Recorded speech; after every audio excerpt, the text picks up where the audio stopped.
Chers amis, bonjour. Parachat Béchalach. Alors, dans notre paracha, le peuple juif est sorti d'Égypte. Et là, il se trouve face à la mer. Il ne sait pas quoi faire devant la mer. Un côté les montagnes, l'autre côté le désert. Qu'est-ce qu'on fait? Et là, qui c'est qui arrive? Il y a les Égyptiens qui arrivent. Alors, c'est la panique dans le camp. On ne sait pas quoi faire. Les gens se mettent à prier. Il y en a qui veulent se battre. On ne sait pas quoi faire. Et là, à ce moment-là, il y a une nuée de feu qui vient se mettre entre les Égyptiens et les Bnei Israël. Maintenant, le verset nous raconte que pendant un certain temps, la situation a stagné, à savoir que chaque camp est resté de son côté. Pourquoi ils n'ont pas pu se rapprocher? Parce qu'au milieu, il y avait la nuée, la nuée le jour et la colonne de feu la nuit. Maintenant, le verset qui vient nous raconter ça, regardez ce qu'il nous dit. Vayavo ben Machanim Israël, ben Machanim Israël. Donc cette nuée, elle est venue entre les deux camps. Regardez le verset qui nous raconte ça. Vayavo ben Machanim Israël ou ben Machané Israël. De quoi on parle? On parle donc de cette fameuse nuée. Maintenant, le verset nous précise Velo karav ze elze kolalaila. Ils ne se sont pas rapprochés toute la nuit. De qui on parle? Qui ne s'est pas rapproché? Rachid nous explique, les deux camps, le camp des Égyptiens et le camp des Bnei Israël, n'ont pas pu se rapprocher à cause de quoi? À cause de cette fameuse nuée. Maintenant, regardez, il y a sur ce verset-là, la Gemara dans Megillah, elle nous raconte quelque chose de incroyable. À ce moment-là, qu'est-ce qui s'est passé dans le ciel? Un événement incroyable. Regardez ce qu'il y a marqué. Velo karav ze elze. Bikshu malaché asharet, les anges de service. Oui, ils ont voulu dire une shira, ils ont voulu dire un chant. Qu'est-ce qu'il a fait? Il les a arrêtés. Il a dit non. Maase yadai, l'œuvre de mes mains se noie dans la mer. Vatem omrim shira, et vous voulez dire une shira. D'accord? Point d'interrogation. Alors, cette Gemara-là, il faut la comprendre. Il y a plusieurs questions. La première question, d'où est-ce que Chazal ont vu ça dans le verset? D'où est-ce qu'ils ont vu que les anges ont voulu dire une shira? D'accord? Il n'y a aucune indication apparemment dans le verset qu'ils ont voulu dire un chant. Deuxième question. Le verset nous dit que l'œuvre de mes mains est en train de se noyer. C'est marqué au présent. Mais on voit qu'à ce moment-là de l'histoire, les Égyptiens ne sont pas encore noyés. Ils stagnent, ils attendent d'attaquer, ou ils ne savent pas quoi faire, mais ils ne sont pas en train de se noyer.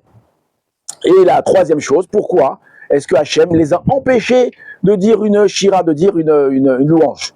Alors en réalité, les deux dernières questions, on peut les expliquer facilement, mais elles manquent un petit peu. À savoir, de qui on parle? On parle des Égyptiens qui vont se noyer. Alors c'est vrai que c'est écrit au présent, mais on parle de ceux qui vont, eux, ils vont se noyer. Et on ne doit pas faire de chant. Hachem leur a pas permis de chanter. Pourquoi? Parce que ton ennemi est en train de mourir, en train de souffrir, alors tu ne dois pas te réjouir. C'est pas un bon comportement, d'accord? Et surtout pour des anges. On peut expliquer comme ça. Mais il y a une autre façon d'expliquer qui est très intéressante et qui nous apprend beaucoup de choses. Alors, pour répondre à la première question, d'où est-ce qu'on voit dans le verset que les anges, ils ont voulu dire un chant? Alors, on sait que tous les jours, après la Mida, pendant la répétition du Shalir Tzibour, on fait ce qu'on appelle la Kedusha. D'accord? Qu'est-ce qu'on dit?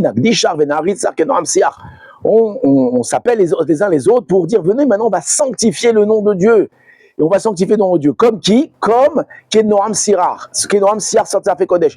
Comme la parole agréable, le chant agréable de qui? Des Sarfé Kodesh. Des séraphins qui sont dans le ciel. Comment est-ce que les séraphins sanctifient Dieu? Alors c'est marqué. Là-bas, il y a marqué que, en français c'est traduit par ils s'exhortent mutuellement. Comment ça s'appelle? Les Karazé, Elzé, ils s'appellent. Toi, viens, on va sanctifier le nom de Dieu. Toi aussi, viens. Et donc, qu'est-ce qu'ils font? Ils se rapprochent tous ensemble et ils sanctifient le nom de Dieu. Kadosh, Kadosh, Kadosh. D'accord? Donc, les anges, avant de sanctifier Hachem, qu'est-ce qu'il fait? Ils s'appellent, ils s'approchent les uns les autres. Maintenant, nous dit le verset, regardez cette jolie allusion. Il y a marqué Velo karav ze elze. Alors, c'est vrai que, d'après Rachi, on parle des deux camps. Mais plus profondément, on peut dire qu'on parle des anges. Et ce soir-là, l'Okarav, ils ne se sont pas rapprochés. Pourquoi les anges, ils veulent se rapprocher? Ils veulent se rapprocher afin de dire une louange. Et bien ce soir-là, ils ne se sont pas rapprochés. Donc de là, on voit qu'ils ont voulu dire une louange. Maintenant, pourquoi est-ce que Hachem, il leur dit que les actes de ces créatures, elles se noient dans la mer? Elles ne sont pas encore noyées dans la mer. De qui on parle? On ne parle pas des créatures qui vont se noyer. On parle des créatures qui se sont noyées. Vous savez que les Égyptiens, qu'est-ce qu'ils ont fait? Lorsque Pharaon, il n'était pas content, il voulait absolument, asservir le peuple juif. La première chose qu'il a fait, qu'est-ce qu'il va faire? Il va ordonner, pas la première, une des choses qu'il va faire, il va ordonner de jeter les petits bébés, les petits garçons dans le Nil. Et donc, il va les noyer. Et c'est ce que Hachem, il dit.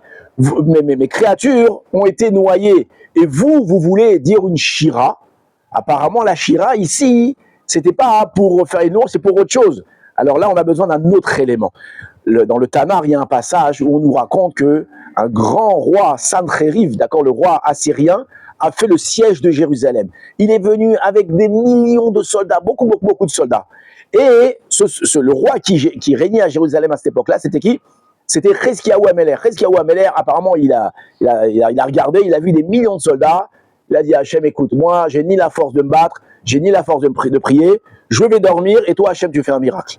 Et en effet, le lendemain matin, miracle incroyable, toute l'armée assyrienne a été décimée. Il ne restait que 5 soldats. Parmi les 5, il y avait Nebuchadnezzar, le jeune Nebuchadnezzar qui plus tard deviendra le roi de Babylonie.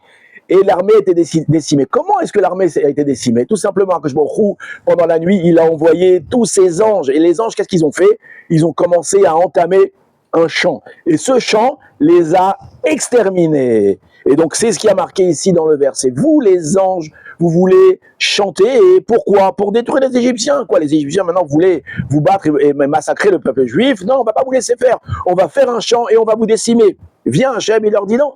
Écoute, mes créatures, à savoir les bénis Israël, ils ont été punis, ils ont été noyés. Et donc, la punition que revient aux Égyptiens, c'est pas d'être tué par un champ, mais c'est d'être noyé. Pourquoi? Parce qu'Akadosh Baruch Hu, il punit, comme on dit, mida keneged mida, mesure pour mesure. De la façon dont tu as fauté, toi-même tu seras jugé. Donc eux, ils ne doivent pas mourir avec un champ, ils doivent mourir comment? En étant noyés. Et c'est ça qui s'est passé. Donc ne faites pas une shira, et je vais les noyer.